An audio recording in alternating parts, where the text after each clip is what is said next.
Welcome मैं all dear students. कैसे हैं आप लोग और कैसी चल रही है आप लोग की तैयारी, जरूर बताइएगा। आज हम क्लास 12 का इस वीडियो में क्लास ट्वेल्थ का हिंदी का पूरे गद्य खंड का ऑब्जेक्टिव को खंगाल देंगे। पूरे गद्य खंड का जितने भी ऑब्जेक्टिव पॉसिबल बनता है उस सभी का निचोड़ हम एक ही वीडियो में, पूरे का पूरा वीडियो एक ही वीडियो में हम लोग समाप्त करेंगे। उसके साथ साथ हम लोग इनके पोएट का नाम भी याद करेंगे और इनके साथ साथ इनके कवि का भी नाम हम लोग याद करते जाएंगे। काहे कि आप लोग अगर कहानी और उनके लेखक का नाम याद करते हैं तो यहाँ से आपको 5 से 7 नंबर ऑलरेडी आप लोगों का कवरेज हो जाता है। इस एक ही वीडियो में पूरे गद्य खंड को हम लोग देखेंगे। पूरे गद्य खंड को हम लोग आज समाप्त करेंगे एक ही वीडियो में। चलिए हम लोग शुरू करते हैं बातचीत से। आज का फर्स्ट एक्सरसाइज है इसमें बातचीत। क्या है? बातचीत। बातचीत एक पहला एक्सरसाइज है। इनके लेखक का नाम है बालकृष्ण भट्ट। बातचीत बालकृष्ण भट्ट। ब से बातचीत और ब से बालकृष्ण भट्ट। ठीक है, याद रखिएगा, बातचीत बालकृष्ण भट्ट। आज का फर्स्ट क्वेश्चन है, बातचीत शीर्षक निबंध के अनुसार रस का समुद्र किनकी बातचीत में उमड़ा चला जाता है। तो क्वेश्चन के अनुसार बातचीत शीर्षक निबंध के अनुसार रस का समुद्र किनकी बातचीत में उमड़ा चला जाता है। तो हम दो सहेलियों के बातचीत में उमड़ा चला जाता है। चलिए नेक्स्ट क्वेश्चन है, बालकृष्ण भट्ट किस युग के रचनाकार है। बालकृष्ण भट्ट किस युग के रचनाकार है। भरतेंदु युग के। किस युग के रचनाकार है? भरतेंदु युग के। नेक्स्ट है, बालकृष्ण भट्ट के पिता पेशे से क्या थे। बालकृष्ण भट्ट जी के पिता पेशे से एक व्यापारी थे। पेशे से एक व्यापारी थे। नेक्स्ट है, बातचीत शीर्षक निबंध के अनुसार जो कुछ मवाद या धुआं जमा रहता है वह भाप बनकर निकल पड़ता है। कैसे? कैसे भाप बनकर निकल जाता है? बातचीत के जरिए या बातचीत के दौरान। नेक्स्ट है, बालकृष्ण भट्ट के पिताजी का नाम क्या था। बालकृष्ण भट्ट के पिताजी का नाम क्या था? बेनी प्रसाद भट्ट। क्या था? बेनी प्रसाद भट्ट। नेक्स्ट है, दमयंती स्वयंवर किस लेखक की रचना है। दमयंती स्वयंवर बालकृष्ण भट्ट जी की रचना है। दमयंती स्वयंवर बालकृष्ण भट्ट जी की रचना है। नेक्स्ट है, 1869 से 1875 तक बालकृष्ण भट्ट ने किस स्कूल में टीचर का काम किया, अध्यापन का काम किया, हमें आप लोग बताइएगा। वे थे प्रयाग के मिशन स्कूल में। प्रयाग के मिशन स्कूल में। नेक्स्ट है, रेल का विकट खेल किसकी रचना है। रेल का विकट खेल किसकी रचना है? बालकृष्ण भट्ट जी की रचना है। बालकृष्ण भट्ट कैसे स्वभाव के व्यक्ति थे। 9 नंबर है, बालकृष्ण भट्ट कैसे स्वभाव के व्यक्ति थे। तो बहुत ही नम्र और विवेक स्वभाव के व्यक्ति थे। नेक्स्ट है, बालकृष्ण भट्ट की रचना बातचीत क्या है। ये जो कविता है या कहानी है कि एकांकी है, क्या है, हमें बताइएगा आप लोग। क्या है? वो एक ललित निबंध है। क्या है? ललित निबंध है।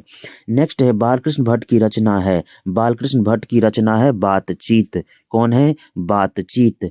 नेक्स्ट है, बातचीत के माध्यम से बालकृष्ण भट्ट क्या बतलाना चाहते हैं। बातचीत के माध्यम से बालकृष्ण भट्ट जो है बातचीत की शैली को बताना चाह रहे हैं।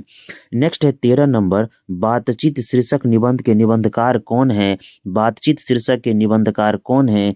इतना बार हम लोग ऑलरेडी चर्चा कर चुके हैं। कौन है? बालकृष्ण भट्ट जी हैं। नेक्स्ट है, बातचीत के माध्यम से बालकृष्ण भट्ट क्या बतलाना चाहते हैं। बातचीत की शैली बतलाना चाहते हैं। बालकृष्ण भट्ट किस काल के रचनाकार है? आप बताइएगा। किस किस युग के अगर बात करें तो भरतेंदु युग, और किस काल के रचनाकार हैं तो काल के बात करें तो आधुनिक काल के रचनाकार हैं। चलिए हम लोग नेक्स्ट का चलते हैं। नेक्स्ट है, बालकृष्ण भट्ट के मन में अध्ययन की रुचि एवं लालसा किसने जगाई। यानी कि बालकृष्ण भट्ट के मन में शिक्षा का रुचि लालसा किसके द्वारा जगाई। तो माता पार्वती देवी के द्वारा। यानी कि बालकृष्ण भट्ट की माता का नाम पार्वती देवी। नेक्स्ट है, बालकृष्ण भट्ट क्या नहीं थे। बालकृष्ण भट्ट महाकाव्यकार नहीं थे। नेक्स्ट है, बालकृष्ण भट्ट का निधन कब हुआ। वेरी इंपॉर्टेंट क्वेश्चन है। बालकृष्ण भट्ट जी का निधन कब हुआ, हमें बताइएगा। 20 जुलाई 1914 को। 20 जुलाई 1914 को। बालकृष्ण भट्ट का जन्म कब हुआ, ये भी इंपॉर्टेंट क्वेश्चन है। बालकृष्ण भट्ट जी का जन्म, अगर जन्म की बात करें तो कब हुआ 23 जून 1844 को, 23 जून 1844 को।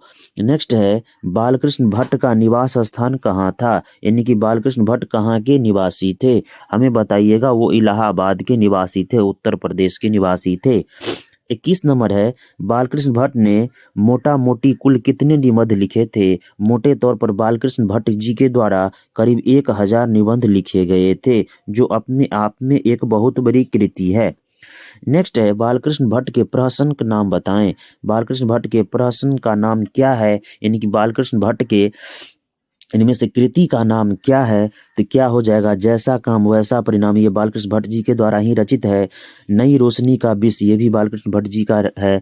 आचार विडम्बन, ये भी बालकृष्ण भट्ट जी का प्रहसन है। क्या हो जाएगा इनमें से तीनों। चलिए नेक्स्ट है कौन सा उपन्यास बालकृष्ण भट्ट ने नहीं लिखा, इनमें से कौन जो है बालकृष्ण भट्ट जी के द्वारा नहीं लिखा गया, वो है अजातशत्रु। नेक्स्ट है खाली जगह को भरे। अनेक प्रकार की शक्तियों जो वरदान की भांति ईश्वर ने मनुष्य को दी है, उनमें यहाँ क्या हो जाएगा भी एक है। उनमें क्या हो जाएगा जो एक है वो है बोलने की शक्ति या वाक शक्ति। नेक्स्ट है वाक शक्ति के अनेक फायदों में कौन दो हैं। वाक शक्ति के फायदे अनेक फायदों में दो है, स्पीच वक्तृता एवं और बातचीत। स्पीच हो जाएगा मोटा मोटी, क्या हो जाएगा स्पीच। चलिए हम लोग बातचीत लेखक बालकृष्ण भट्ट को देख लिए। एक्सरसाइज 2 पे चलते हैं। एक्सरसाइज 2 पे हम लोग चलते हैं। एक्सरसाइज 2 है उसने कहा था। उसने कहा था किनके द्वारा रचित है, चंद्रधर शर्मा गुलेरी। चंद्रधर शर्मा गुलेरी जी के द्वारा रचित है उसने कहा था। चलिए हम लोग फर्स्ट क्वेश्चन देखते हैं। फर्स्ट क्वेश्चन है उसने कहा था शीर्षक कहानी के लेखक कौन है, चंद्रधर शर्मा गुलेरी। चंद्रधर शर्मा गुलेरी। नेक्स्ट है उसने कहा था कहानी में लहना सिंह कहाँ का रहने वाला था। लहना सिंह कहाँ का रहने वाला था। उसने कहा था शीर्षक में लहना सिंह कहाँ का रहने वाला था, हमें बताइएगा। माझे का रहने वाला था। कहाँ का रहने वाला था, माझे का रहने वाला था। चलिए नेक्स्ट है 3 नंबर क्वेश्चन पे आते हैं। उसने कहा था कहानी में किस शहर का चित्रण है। उसने कहा था कहानी में किस शहर का चित्रण है, अमृत शहर का चित्रण है। 4 नंबर क्वेश्चन है उसने कहा था कहानी किस प्रकार क्या है, मतलब क्या है। उसने कहा था कहानी क्या है, हमें बताइएगा आप लोग। प्रेम पर बलिदान होने की कहानी है। प्रेम पर बलिदान होने की कहानी है। नेक्स्ट है उसने कहा था कहानी के कथाकार कौन है। उसने कहा था कहानी के कथाकार कौन है, चंद्रधर शर्मा गुलेरी। चंद्रधर शर्मा गुलेरी। नेक्स्ट है तेरी कुरमई हो गई किस कहानी की काव्य है, तो अभी तुरंत चर्चा किए हैं। उसने कहा था तेरी कुरमई हो गई, कुरमई मतलब होता है शादी। नेक्स्ट है बिना फेरे घोड़ा बिगड़ता है और बिना लड़े सिपाही, यह पंक्ति किस कहानी में है, अभी तुरंत चर्चा किए हैं। जो होगा उसने कहा था, चंद्रधर शर्मा गुलेरी जी के द्वारा रचित है। कौन सी कहानी चंद्रधर शर्मा गुलेरी की नहीं है, हमें बताइएगा। कौन कहानी चंद्रधर शर्मा गुलेरी की नहीं है, इनमें से तिरछी जो है वह चंद्रधर शर्मा की गुलेरी की कृति नहीं है। नेक्स्ट है गुलेरी जी ने कुल कितनी कहानियां लिखी। गुलेरी जी ने कुल 3 कहानियां लिखी। नेक्स्ट है गुलेरी जी की कहानी उसने कहा था किस शहर के भीड़ भरे बाजार से शुरू होती है, हमें बताइएगा। वो होता है अमृत शहर, पंजाब की कहानी है।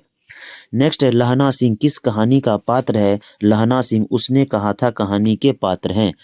नेक्स्ट है उसने कहा था किस प्रकार की कहानी है, ऊपर भी चर्चा हम लोग किए हैं। उसने कहा था एक चरित्र प्रधान रचना है।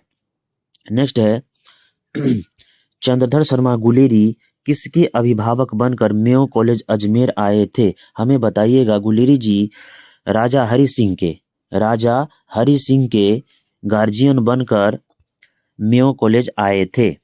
नेक्स्ट है उसने कहा था शीर्षक कहानी में यह किसने कहा कि उम्दी उठी सिगरी के कोले डाल। उम्दी उठी सिगरी के कोले डाल किनके द्वारा कहा गया, तो हजारा सिंह के द्वारा कहा गया। चलिए नेक्स्ट है हिंदी कहानी के विकास में मील का पत्थर कौन सी कहानी मानी जाती है? हिंदी कहानी के विकास में मील का पत्थर उसने कहा था मानी जाती है। नेक्स्ट है चंद्रधर शर्मा गुलेरी रचित पाठ का शीर्षक है उसने कहा था। उसने कहा था। नेक्स्ट है जर्मन पलटन को किसने मार गिराया? जर्मन पलटन को लहना सिंह ने मार गिराया। नेक्स्ट है उसने कहा था किस वर्ष की रचना है? उसने कहा था किस वर्ष की रचना है? तो 1915 की रचना है। 1915 की रचना है। 1915 की रचना है। नेक्स्ट है उसने कहा था कहानी महावीर प्रसाद द्विवेदी द्वारा संपादित पत्रिका सरस्वती में कब प्रकाशित की गई? याद करिएगा उसने कहा था कहानी जो है वह द्विवेदी जी के संपादित पत्रिका सरस्वती में कब प्रकाशित की गई? बताइएगा जून 1915 में। जून 1915 में। चलिए नेक्स्ट क्वेश्चन है गुलेरी जी की प्रमुख कहानियां का नाम बताएं। गुलेरी जी की प्रमुख कहानियां का नाम है सुखमय जीवन, उसने कहा था, बुद्धू का कांटा। बुद्धू का कांटा, ये तीनों हो जाएंगे। नेक्स्ट है चंद्रधर शर्मा गुलेरी का जन्म कब हुआ था? चंद्रधर शर्मा गुलेरी का जन्म 7 जुलाई 1883 को हुआ था। 7 जुलाई 1883 को हुआ था। आप लोग बस पैनी निगाह से अगर एक बार रिवीजन भी कर लेते हैं ना, मान लीजिए कहीं बैठे हुए टाइम पास नहीं हो रहा है, बस वीडियो को एक बार देख लीजिए रिवीजन के दृष्टिकोण से, तो आपको आराम से ऑब्जेक्टिव का संपूर्ण तैयारी गद्यखंड का हो जाएगा। नेक्स्ट है चंद्रधर शर्मा गुलेरी का निधन कब हुआ? चंद्रधर शर्मा गुलेरी का निधन कब हुआ? वेरी इंपॉर्टेंट क्वेश्चन है। 22 सितंबर 1922 को। 12 सितंबर 1922 को। 12 सितंबर 1922 को। नेक्स्ट है गुलेरी जी ने किन पत्रिकाओं का संपादन किया? गुलेरी जी के द्वारा समालोचक, काशी नगरी परिचारिका पत्रिका का संपादन किया गया था। चलिए नेक्स्ट है 24 नंबर क्वेश्चन, किन विषयों पर गुलेरी जी ने लेखन किया है? किन किन विषयों पर गुलेरी जी के द्वारा लेखन किया गया है? वह प्राच्य विद्या, इतिहास, समसामयिकी विषय, पुरातात्विक और भाषा विज्ञान। उपयुक्त तीनों हो जाएगा इनमें से आंसर। नेक्स्ट है गुलेरी जी के प्रमुख निबंधों का नाम बताइए। गुलेरी जी के प्रमुख निबंध हैं कछुआ धर्म, डिंगल, संस्कृत की टिपरी, मेरी सी मोही, कुठाव, पुरानी हिंदी, देवान प्रिय। उपयुक्त सभी हो जाएंगे। चलिए नेक्स्ट है किस पाठ में यह उक्ति आई है कि मृत्यु से कुछ समय पहले स्मृति बहुत साफ हो जाती है? किस पाठ में यह आई है कि मृत्यु से पहले, वेरी इंपॉर्टेंट है, इसे आप लोग अच्छे से देख लीजिए, मृत्यु से कुछ समय पहले स्मृति पूरी तरह साफ हो जाती है, यह कहा गया है उसने कहा था में। नेक्स्ट है उसने कहा था कहानी के नायक कौन है? उसने कहा था कहानी के नायक है लहना सिंह। लहना सिंह मुख्य पात्र है। लहना सिंह। इस कहानी के मुख्य पात्र कौन है? लहना सिंह। चलिए अब हम लोग आते हैं एक्सरसाइज 3 पे। हम लोग आते हैं एक्सरसाइज 3 पे। 2 ऑलरेडी हम लोग अच्छे से कर चुके हैं, एक भी ऑब्जेक्टिव को हम नहीं छोड़ने का प्रयास किए हैं। हम आते हैं एक्सरसाइज 3 पे। एक्सरसाइज 3 है संपूर्ण क्रांति। संपूर्ण क्रांति के लेखक हैं जयप्रकाश नारायण। जयप्रकाश नारायण। चलिए आज का जयप्रकाश नारायण के संपूर्ण क्रांति की फर्स्ट क्वेश्चन हम लोग देखते हैं। फर्स्ट क्वेश्चन है निम्नांकित उदाहरण किस पाठ से लिया गया है? अपना देश पिछड़ा हुआ है बावजूद इसके कि हमने लोकतंत्र की स्थापना की थी। यह किस पाठ की रचना से ली गई है? संपूर्ण क्रांति की रचना से ली गई है। नेक्स्ट है रिकंस्ट्रक्शन ऑफ इंडिया पॉलिटी नामक पुस्तक किसने लिखी? रिकंस्ट्रक्शन ऑफ इंडिया पॉलिटी नामक पुस्तक किनके द्वारा रचित है? जयप्रकाश नारायण के द्वारा। नेक्स्ट है जयप्रकाश नारायण के भाषण के अंश का शीर्षक क्या है? जयप्रकाश नारायण के भाषण के अंश का शीर्षक है संपूर्ण क्रांति। जयप्रकाश नारायण मार्क्सवादी कब बने? जयप्रकाश नारायण मार्क्सवादी 1924 ईस्वी में बने। 1924 ईस्वी में बने। नेक्स्ट है जयप्रकाश नारायण रचित पाठ का नाम क्या है? जयप्रकाश नारायण के रचित पाठ का नाम है संपूर्ण क्रांति। लोकनायक के रूप में कौन प्रसिद्ध हुए? लोकनायक के रूप में जयप्रकाश नारायण जी प्रसिद्ध हुए। चलिए हम लोग 7 नंबर क्वेश्चन पे आते हैं। 7 नंबर क्वेश्चन है 1974 ईस्वी में जयप्रकाश नारायण ने किस आंदोलन का नेतृत्व किया? 1974 ईस्वी का बात हो रहा है। जयप्रकाश नारायण ने किस आंदोलन का नेतृत्व किया था? तो छात्र आंदोलन का नेतृत्व किए थे। नेक्स्ट है दल विहीन लोकतंत्र किस विचार का मुख्य राजनीतिक सिद्धांत है? दल विहीन लोकतंत्र किस विचार का मुख्य राजनीतिक सिद्धांत है? सर्वोदय विचार का। सर्वोदय विचार का। सर्वोदय जेपी के द्वारा ही, जयप्रकाश नारायण के द्वारा ही जुड़ा हुआ था। नेक्स्ट है, जयप्रकाश नारायण ने छात्र आंदोलन का नेतृत्व कब किया? जयप्रकाश नारायण के द्वारा सन 1974 ईस्वी में छात्र आंदोलन का नेतृत्व किया गया।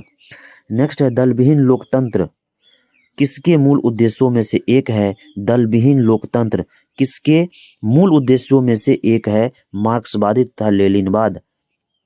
मार्क्सवाद तथा लेनिनवाद। नेक्स्ट है, जयप्रकाश नारायण के बचपन का नाम क्या था? जयप्रकाश नारायण के बचपन का नाम क्या था? बचपन का नाम बाउल। क्या नाम था? बाउल। चलिए नेक्स्ट है, भारतीय सिपाहियों का किसके साथ संघर्ष हुआ था? भारतीय सिपाहियों का जर्मन के साथ संघर्ष हुआ था, जर्मनी के साथ। नेक्स्ट है, जयप्रकाश नारायण ने 1974 ईस्वी में आपातकाल के दौरान किस आंदोलन के लिए जेल गए थे? 1974 में छात्र आंदोलन के लिए 1974 में आपातकाल के समय वह जेल गए थे। नेक्स्ट है, जयप्रकाश नारायण के पिताजी का क्या नाम था? जयप्रकाश नारायण के पिताजी का नाम था हरसु दयाल। क्या नाम था? हरसु दयाल। संपूर्ण क्रांति का नारा किसने दिया? जयप्रकाश नारायण के द्वारा संपूर्ण क्रांति का नारा दिया गया। 16 नंबर है, संपूर्ण क्रांति के रचनाकार कौन थे? संपूर्ण क्रांति के रचनाकार थे जयप्रकाश नारायण। चलिए 17 नंबर में आइए, किसने लिखा हे जयप्रकाश वह नाम जिसे इतिहास समादार देता है, बढ़कर जिसने पद चिन्हों को उस पर अंकित कर लेता है। यह किनकी की कृति है? हमें बताइएगा। राष्ट्रकवि दिनकर जी की। राष्ट्रकवि दिनकर जी की। जयप्रकाश नारायण जी का जन्म कब हुआ? जयप्रकाश नारायण जी का जन्म कब हुआ? 11 अक्टूबर 1902। 11 अक्टूबर 1902। और जयप्रकाश नारायण जी का निधन कब हुआ? निधन का बात अगर करें तो 1979, 8 अक्टूबर 1979 का इनका निधन हो गया। चलिए नेक्स्ट है 20 नंबर क्वेश्चन देखिए, जयप्रकाश नारायण का जन्म स्थान कहाँ है? जयप्रकाश नारायण का जन्म स्थान है सिताब दियारा, उत्तर प्रदेश के बलिया और बिहार के सारण जिले के आसपास सिताब दियारा। नेक्स्ट है, जयप्रकाश नारायण को कौन सा पुरस्कार मिला था? इनमें से जयप्रकाश नारायण जी को मैग्सेसे सम्मान एवं भारत रत्न दोनों पुरस्कार से सम्मानित किया गया था। चलिए हम लोग आते हैं एक्सरसाइज 4 पे। एक्सरसाइज 4 है अर्धनारीश्वर। एक्सरसाइज 4 है अर्धनारीश्वर और इनकी रचना की थी रामधारी सिंह दिनकर। अर्धनारीश्वर की रचना किसने की थी? रामधारी सिंह दिनकर। चलिए हम लोग इसका एक्सरसाइज 4 का फर्स्ट क्वेश्चन देखते हैं। फर्स्ट क्वेश्चन है, रामधारी सिंह दिनकर के पिता का नाम क्या था? रामधारी सिंह दिनकर के पिता का नाम क्या था? रवि सिंह। क्या नाम था? रवि सिंह। नेक्स्ट है, निम्न में से रामधारी सिंह दिनकर की रचना कौन है? इनमें से बताइएगा रामधारी सिंह दिनकर की रचना कौन है? उर्वशी। उर्वशी। कौन है? उर्वशी। चलिए नेक्स्ट है 3 नंबर, अर्धनारीश्वर शीर्षक पाठ में कौन स्वयं वृंत बन गया और नारी को उसने काली मान लिया? हमें बताइएगा। ये जो पुरुष है वह स्वयं को वृंत बन गया और नारी को उसने काली मान लिया, पुरुष हो जाएगा। नेक्स्ट है, नारी तो हमहू करी तब न किया विचार, जब जानी तब पहियारी नारी महाविकार। यह पंक्ति किस पाठ से ली गई है? हमें बताइएगा। यह पाठ अर्धनारीश्वर से ली गई है। नेक्स्ट है, नारी और नर एक ही दरब की ढली दो प्रतिमा है। यह पंक्ति किस शीर्षक पाठ की है? नारी और नर। यह अर्धनारीश्वर की रचना है। अर्धनारीश्वर किस विधा से संबंध है? अर्धनारीश्वर किस विधा से संबंध है? हमें बताइएगा। अर्धनारीश्वर एक प्रकार का निबंध है। अच्छे से आप लोग देखते जाइए। बस मेरा एक ही मोटो है, कम समय में अधिक से अधिक आप लोगों को रिवीजन करा दिया जाए। हमें समय बर्बाद करने का कोई ये नहीं है जब एक घंटा में आप लोगों का 10 से 15 क्वेश्चन करें। अगर 1 घंटा आराम से वीडियो बनाएंगे ना तो पूरा गद्य खंड को हम लोग खत्म कर देंगे। चलिए हम लोग देखते हैं 7 नंबर क्वेश्चन, अर्धनारीश्वर कल्पित रूप है। अर्धनारीश्वर जो है इनमें से किनका कल्पित रूप है? शंकर और पार्वती जी का। नेक्स्ट है, किस रचना कार की पंक्ति है? नारी स्वप्न है, नारी सुगंध है, नारी पुरुष की बाह पर झूलती हुई जूही की माला है। यह किस रचनाकार की पंक्ति है? रामधारी सिंह दिनकर के द्वारा। अर्धनारीश्वर के रचनाकार कौन है? अर्धनारीश्वर के लेखक कौन है? रचनाकार कौन है? किनके द्वारा लिखा गया? तो रामधारी सिंह दिनकर के द्वारा अर्धनारीश्वर लिखा गया। अर्ध नारायणधारी सिंह दिनकर की रचना है अर्धनारीश्वर। इतना ना रिवीजन करवा देंगे ना आप लोगों को, बस दिमाग में फिट हो जाएगा। दिनकर जी को निम्न में से कौन सा पुरस्कार दिया गया? इनमें से कौन है जो दिनकर जी को पुरस्कार दिया गया? कौन पुरस्कार? तो पद्म भूषण से सम्मानित किया गया था। चलिए 12 नंबर क्वेश्चन देखिए। 12 नंबर क्वेश्चन है, दिनकर को किस रचना के लिए साहित्य अकादमी पुरस्कार मिला था? दिनकर जी को किस रचना के लिए साहित्य अकादमी पुरस्कार दिया गया था? संस्कृत के 4 अध्याय के लिए। रेणुका किसकी रचना है? रेणुका रामधारी सिंह दिनकर की रचना है। नेक्स्ट है, युद्ध और शांति की समस्या पर लिखी गई काव्य कृति है। युद्ध और शांति की समस्या पर लिखी गई काव्य है कुरुक्षेत्र। कौन है? कुरुक्षेत्र। नेक्स्ट है, ज्ञानपीठ पुरस्कार से सम्मानित रचना है। ज्ञानपीठ पुरस्कार से सम्मानित रचना है उर्वशी। कौन है? उर्वशी रामधारी सिंह दिनकर द्वारा रचित। चलिए 4 नंबर क्वेश्चन को, 4 नंबर एक्सरसाइज हम लोग खत्म कर लिए। हम लोग आते हैं 5 नंबर पे। 5 नंबर एक्सरसाइज है रोज। 5 नंबर एक्सरसाइज है रोज, जिनके लेखक है अज्ञेय। जिनके लेखक है अज्ञेय। रोज किनके द्वारा लिखा गया? अज्ञेय के द्वारा। चलिए फर्स्ट क्वेश्चन है, सच्चिदानंद हरियानंद बात्स्यायन अज्ञेय का जन्म कब हुआ? अज्ञेय का पूरा नाम है सच्चिदानंद हीरानंद बात्स्यायन अज्ञेय का जन्म कब हुआ? हमें बताइएगा। 7 मार्च 1911 को। 7 मार्च 1911 को। नेक्स्ट है, रोज शीर्षक कहानी में किसने पूछा तुम कुछ पढ़ती लिखती नहीं? रोज शीर्षक कहानी में किसने पूछा तुम कुछ पढ़ती लिखती नहीं? लेखक ने। किनके द्वारा? लेखक के द्वारा। नेक्स्ट है, रोज शीर्षक कहानी के लेखक कौन है? रोज शीर्षक कहानी के लेखक है उदय प्रकाश। सॉरी, रोज शीर्षक कहानी के लेखक कौन है? अज्ञेय। कौन है? अज्ञेय। कौन है? अज्ञेय। नेक्स्ट है, अज्ञेय के पिता का नाम क्या था? अज्ञेय के पिता का नाम क्या था? हमें बताइएगा। अज्ञेय के पिता का नाम क्या था? हीरानंद शास्त्री। क्या था? हीरानंद शास्त्री। अज्ञेय के पिताजी का नाम हीरानंद शास्त्री। नेक्स्ट है, रोज कहानी की नायिका कौन है? अभिनेत्री के तौर पर इनमें किन्हें पात्र बनाया गया है? मालती को। किन्हें? मालती को। रोज कैसी कहानी है? रोज एक प्रकार की मनोवैज्ञानिक कहानी है। अगर मान लीजिए आप लोग एग्जाम देने भी जा रहे हैं, ये बस 1 घंटा पहले जैसे बैठे हुए आराम से रिवीजन करते जाइए, आराम से पूरा गद्य खंड कवरेज हो जाएगा। नेक्स्ट है, इनमें से कौन अज्ञेय का उपन्यास नहीं है? इनमें जो दिया हुआ है चारों ऑप्शन, उनमें से कौन जो है अज्ञेय की उपन्यास नहीं है? हमें बताइएगा। त्रिवेणी जो है अज्ञेय की रचना नहीं है।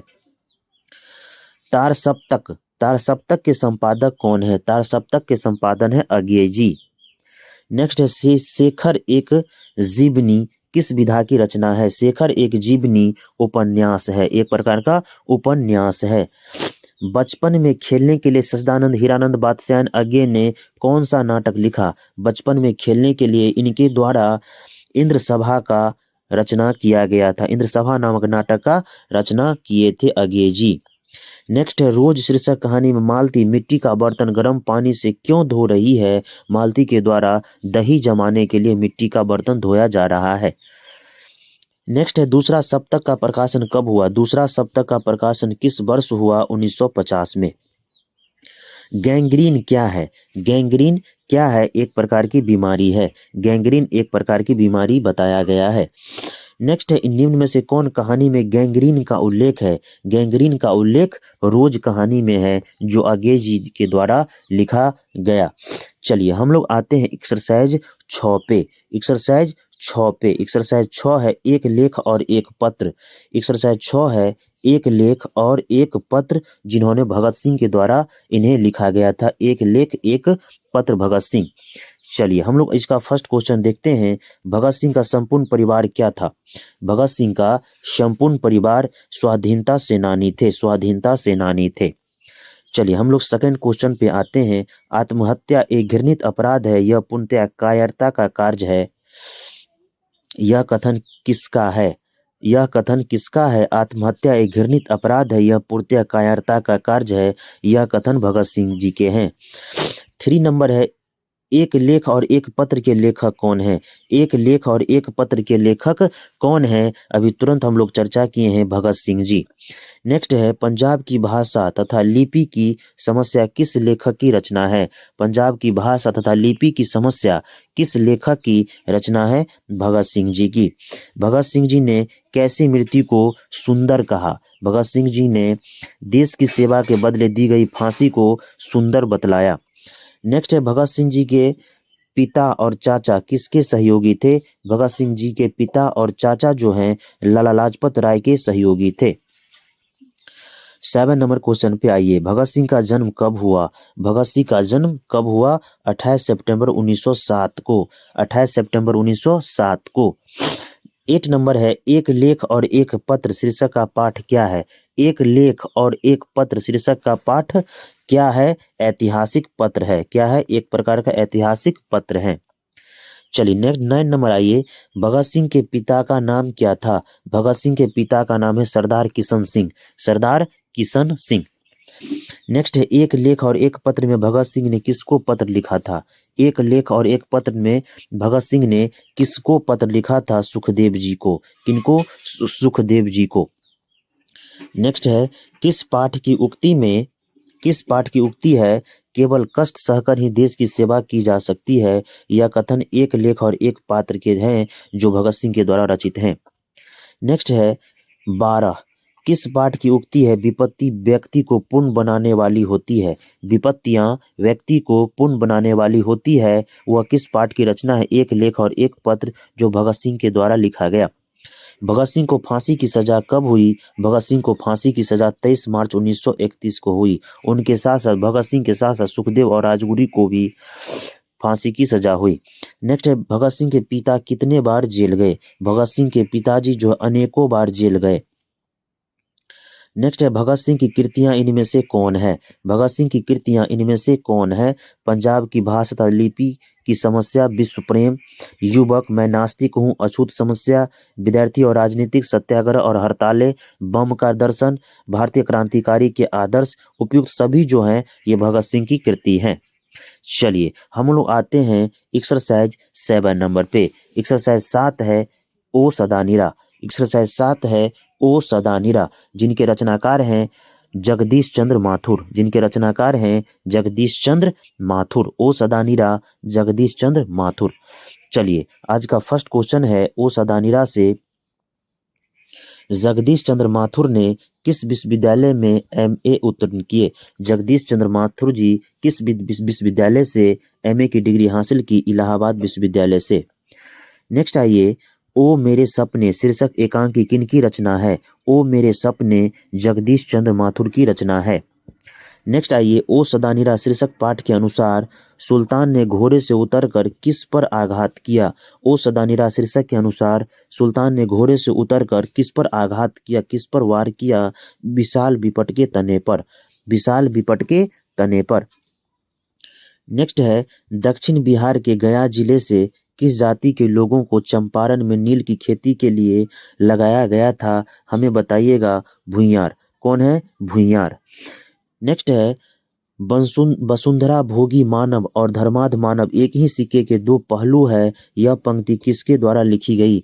वसुंधरा भोगी मानव और धर्माध मानव, यह जो है जगदीश चंद्र माथुर जी के द्वारा रचित पुस्तक से ली गई है। गांधी जी की झोपड़ी को किसने जला दिया था? गांधी जी की झोपड़ी को एमन साहब के कर्मचारी ने जला दिया था। नेक्स्ट है 7 नंबर, सरैया मन ताल का जल कैसा है? सरैया मन ताल का जल कैसा है? सरैया मन एक प्रकार का झील है, उनका जल स्थिर है। नेक्स्ट है, वैशाली महोत्सव का बीजारोपण किसने किया? वैशाली महोत्सव का बीजारोपण जगदीश चंद्र माथुर जी के द्वारा किया गया।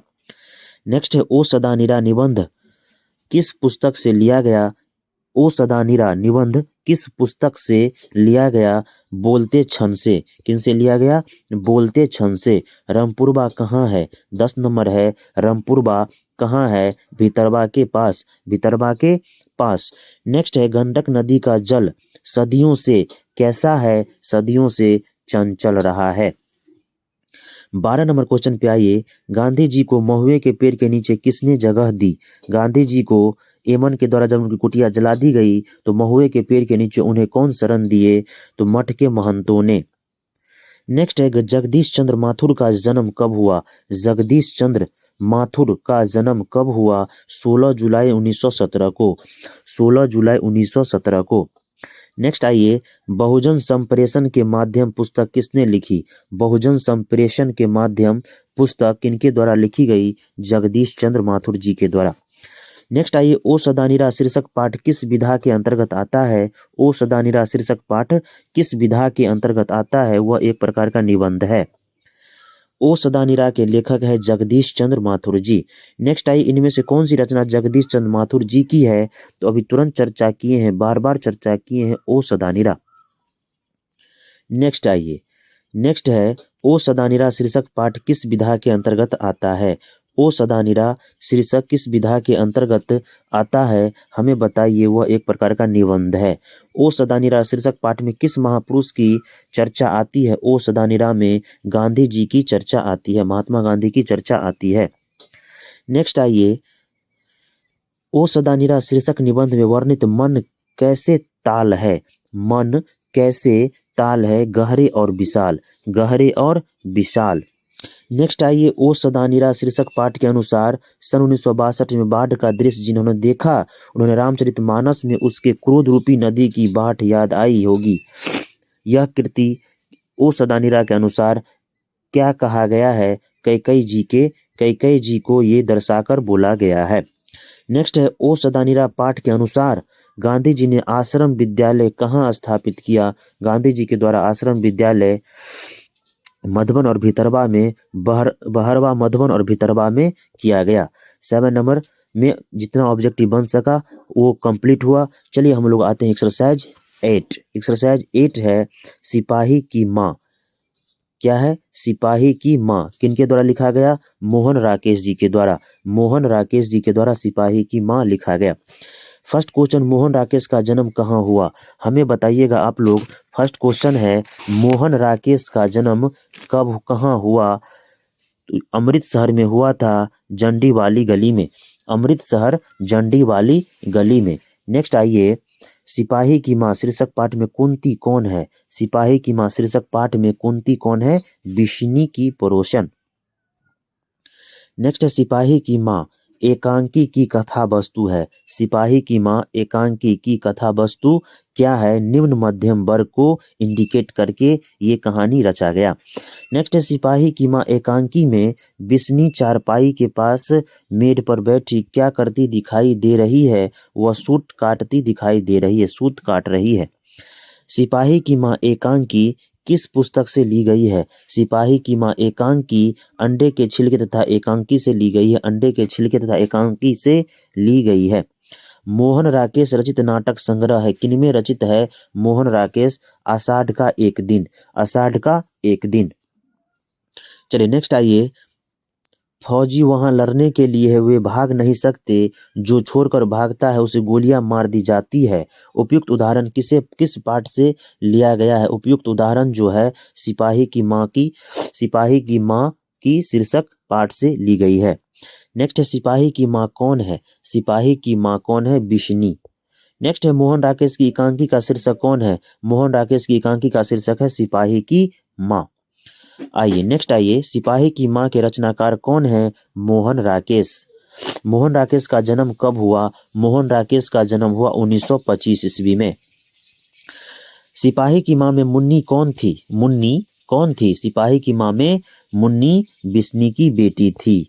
नेक्स्ट है, माँ के लिए अपने मन को समझना कब कठिन हो जाता है? माँ के लिए अपने मन को समझना पुत्र की मृत्यु पर कठिन हो जाता है। नेक्स्ट है 14 नंबर, सिपाही की माँ शीर्षक पाठ में हड्डियों का चलता फिरता ढांचा कौन बन चुका था? दीनू कुम्हार। कौन बन चुका था? दीनू कुम्हार। आराम से आप लोग बस रिवीजन करते जाइए, गद्य खंड का पूरा गारंटी है भाई, आराम से छपेगा। नेक्स्ट है, मोहन राकेश किस आंदोलन के प्रमुख हस्ताक्षर थे? मोहन राकेश किस आंदोलन के हस्ताक्षर थे? हमें बताइएगा। नई कहानी आंदोलन के। चलिए नेक्स्ट है, मोहन राकेश के बचपन का नाम क्या था? मोहन राकेश के बचपन का नाम था मदन सिंह मुगलानी। मदन सिंह मुगलानी। चलिए एक्सरसाइज 8 भी खत्म हुआ। हम लोग देखते हैं एक्सरसाइज 9। एक्सरसाइज 9 है प्रगति और समाज, प्रगीत और समाज। इनके लेखक है नामवर सिंह। इनके लेखक है नामवर सिंह। इनके फर्स्ट क्वेश्चन को हम लोग देखते हैं। नामवर सिंह के पीएचडी का विषय क्या था? न जब नामवर सिंह ने पीएचडी किए, उनके विषय का नाम क्या था? पृथ्वीराज रासो की भाषा। पृथ्वीराज रासो की भाषा। चलिए नेक्स्ट आइए, वाद विवाद संवाद क्या है? वाद विवाद संवाद आलोचनात्मक निबंधों की पुस्तक है। नेक्स्ट है, नामवर सिंह का जन्म कहाँ हुआ था? नामवर सिंह का जन्म जियनपुर में हुआ था। जियनपुर में हुआ था। नेक्स्ट आइए, प्रगीत और समाज शीर्षक निबंध के लेखक कौन है? नामवर सिंह। नेक्स्ट है, गद्य का विकास किस काल में हुआ? गद्य का विकास आधुनिक काल में हुआ। नेक्स्ट आइए, प्रगीत और समाज निबंध किस निबंध संग्रह से लिया गया है? प्रगीत और समाज किस निबंध संग्रह से लिया गया है? वाद विवाद से। कविता के नए प्रतिमान के रचनाकार कौन है? कविता के नए प्रतिमान के रचनाकार हैं नामवर सिंह। आइए नेक्स्ट आइए, चरम व्यक्तित्व ही परम सामाजिकता है किस शीर्षक पाठ की पंक्ति है? चरम व्यक्तित्व ही परम सामाजिकता है, यह जो है लिया गया है प्रगीत और समाज से। चलिए नेक्स्ट आइए, आलोचना त्रैमासिक के प्रधान संपादक कौन है? आलोचना त्रैमासिक के प्रधान संपादक कौन है? नामवर सिंह। आइए नेक्स्ट आइए, 10 नंबर क्वेश्चन पे आइए। 10 नंबर क्वेश्चन है, प्रगीत और समाज शीर्षक पाठ के अनुसार आचार्य रामचंद्र शुक्ल के काव्य सिद्धांत के आदर्श कौन थे? आचार्य रामचंद्र शुक्ल के काव्य सिद्धांत के आदर्श क्या थे? प्रबंध काव्य। क्या थे? प्रबंध काव्य। नेक्स्ट है, नामवर सिंह द्वारा लिखित प्रगीत समाज क्या है? प्रगीत समाज एक प्रकार का आलोचना है। एक प्रकार का आलोचना है, किन्हीं के बारे में आलोचना करना। चलिए 9 नंबर हुआ खत्म। हम लोग आते हैं एक्सरसाइज 10। एक्सरसाइज 10 है जूठन। एक्सरसाइज 10 क्या है? जूठन। इनके लेखक कौन है? ओम प्रकाश वाल्मीकि जी। इनके लेखक कौन है? ओम प्रकाश वाल्मीकि जी, जिनके द्वारा जूठन लिखा गया। फर्स्ट क्वेश्चन है, 1995 ईस्वी में परिवेश सम्मान किसे प्राप्त हुआ? 1995 ईस्वी में परिवेश सम्मान ओम प्रकाश वाल्मीकि जी को प्राप्त हुआ। आइए, जूठन शीर्षक पाठ में किसने झाड़ू छीनकर दूर फेंक दी? जूठन शीर्षक में किसने झाड़ू छीनकर दूर फेंक दी? लेखक के पिताजी। चलिए 3 नंबर पे आई, इनमें से कौन सी रचना ओम प्रकाश वाल्मीकि की रचना है? जूठन। ओम प्रकाश वाल्मीकि जूठन। नेक्स्ट आइए, जूठन के रचनाकार हैं ओम प्रकाश वाल्मीकि जी। ओम प्रकाश वाल्मीकि जी। आइए VVI क्वेश्चन पे आइए, जूठन किस विद्या में लिखा गया है? जूठन किस विधा में लिखा गया है? जूठन जो है एक प्रकार का आत्मकथा है, किन्हीं के बारे में लिखा गया है? आत्मकथा है। ओम प्रकाश वाल्मीकि जी को अंबेडकर राष्ट्रीय पुरस्कार कब प्राप्त हुआ? ओम प्रकाश वाल्मीकि जी को अंबेडकर पुरस्कार कब प्राप्त हुआ? 1993 में। कब? 1993 में। आइए 7 नंबर पे आइए, दलित साहित्य का सौंदर्य नामक आलोचना पुस्तक किसने लिखी? दलित साहित्य का सौंदर्य नामक आलोचना पुस्तक किनके द्वारा लिखा गया? ओम प्रकाश वाल्मीकि जी के द्वारा। आइए, ओम प्रकाश वाल्मीकि की कविता संकल्प का नाम क्या है? संकलन का नाम क्या है? ओम प्रकाश वाल्मीकि जी कविता संकलन का नाम है सर्दियों का संताप, बस बहुत हो चुका, अब और नहीं, सभी हो जाएगा, उपयुक्त तीनों हो जाएगा। 9 नंबर पे आइए, किसने लिखा है दिन रात मर खप कर भी हमारे पसीने की कीमत मात्र जूठन, फिर भी किसी को शिकायत नहीं, कोई शर्मिंदा नहीं, कोई पश्चाताप नहीं। इनके द्वारा है ओम प्रकाश वाल्मीकि जी के जूठन शीर्षक से ली गई। किसने लिखा? कितने क्रूर समाज में रह रहे हैं हम, जहां श्राप का कोई मोल नहीं, बल्कि निर्धनता को बरकरार रखने का षड्यंत्र ही था। यह सब एक प्रकार का क्या है? यह सब किनके द्वारा रचित है? जूठन से, जो ओम प्रकाश वाल्मीकि जी के द्वारा रचित है। चलिए हम लोग 10 एक्सरसाइज ऑलरेडी कर लिए। आते हैं एक्सरसाइज 11 पे। एक्सरसाइज 11 है, हंसते हुए मरे मेरा अकेलापन। हंसते हुए मेरा अकेलापन किनके द्वारा रचित है? मलयज के द्वारा। किनके द्वारा? मलयज के द्वारा। बस आप लोग इंडिकेशन के साथ रिवीजन करिए। जब हम नहीं थक रहे हैं तो आप लोगों को भी थकना नहीं है। पूरे गद्य खंड का हम गारंटी लेते हैं, गद्य खंड से एक भी क्वेश्चन नहीं छूटेगा भाई। चलिए हम लोग देखते हैं, हंसते हुए मेरा अकेलापन मलयज के द्वारा रचित है। इनके फर्स्ट क्वेश्चन को हम लोग देखते हैं। चलिए आइए। कविता जो कुछ कह रही है उसे सिर्फ वही समझ सकता है जो इसके एकांकीयपन में मानवता की आवाज सुन सकता है। किसका कथन है? मानवता की आवाज को सुन सकता है, यह कथन है नियोडोर एडोनी का। नियोडोर एडोनी का, नियोडोर एडोनी का। आइए नेक्स्ट है, मलयज की रचना नहीं है। इनमें से कौन है जो मलयज की रचना नहीं है?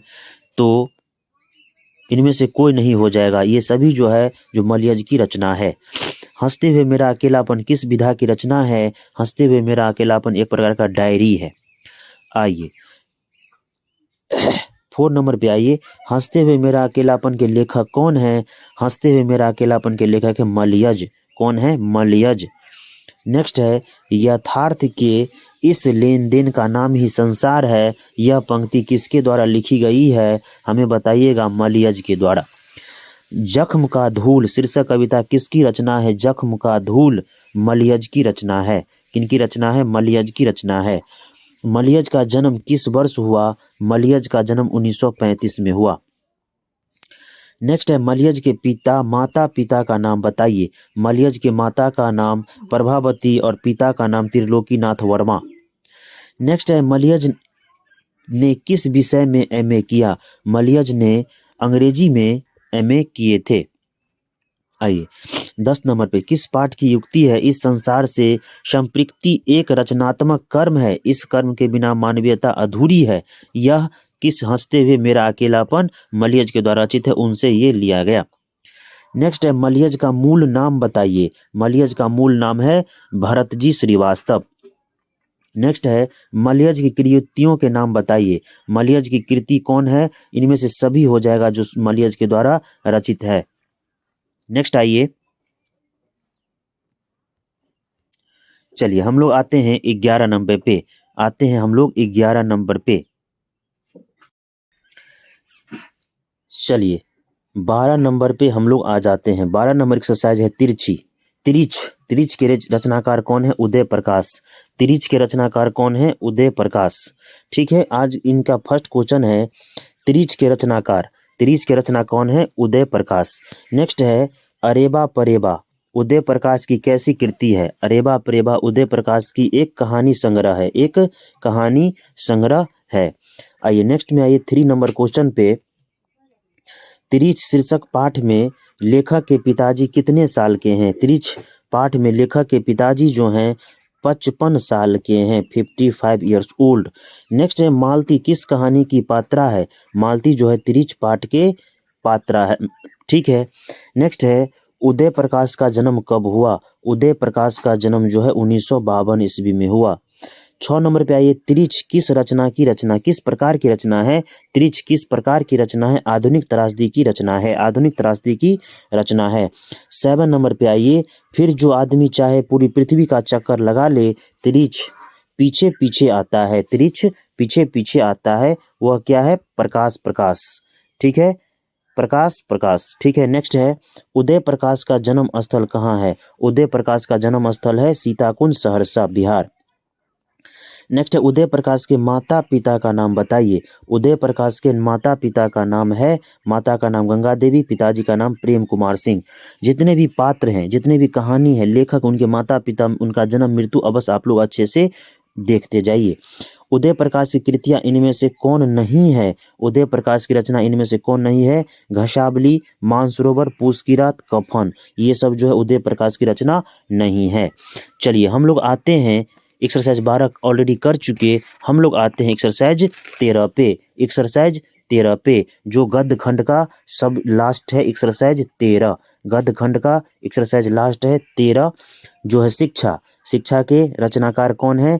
जे कृष्णमूर्ति। कौन है? जे कृष्णमूर्ति। आइए लास्ट एक्सरसाइज का हम लोग क्वेश्चन देखते हैं। जे कृष्णमूर्ति इनमें से कौन सी रचना है? इनमें से कौन है जो जे कृष्णमूर्ति की रचना है? हमें बताइए। शिक्षा।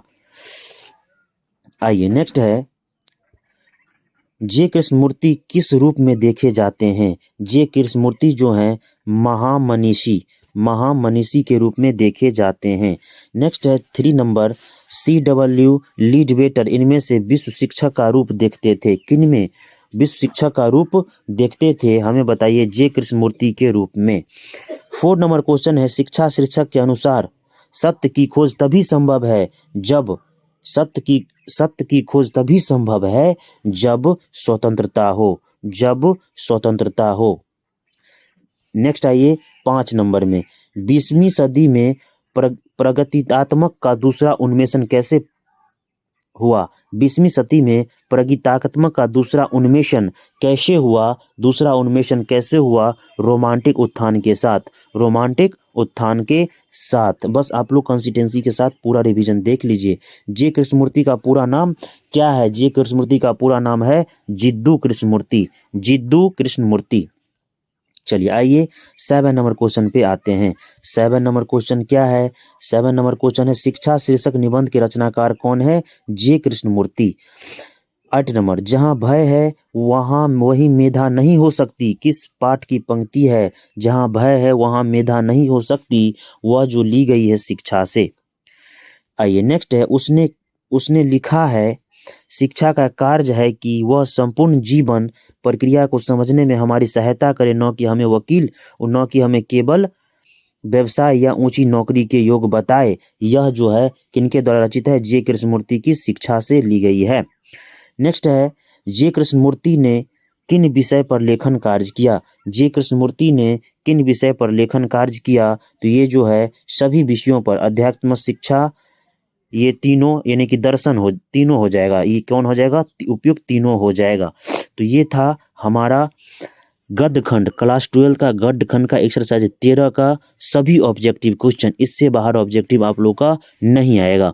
आप लोग अच्छे से रिवीजन कर लीजिए। एग्जाम देने जा रहे हैं उससे पहले एक बार ये वीडियो आप लोग जरूर देखिएगा। हम लोग मिलेंगे नेक्स्ट वीडियो में।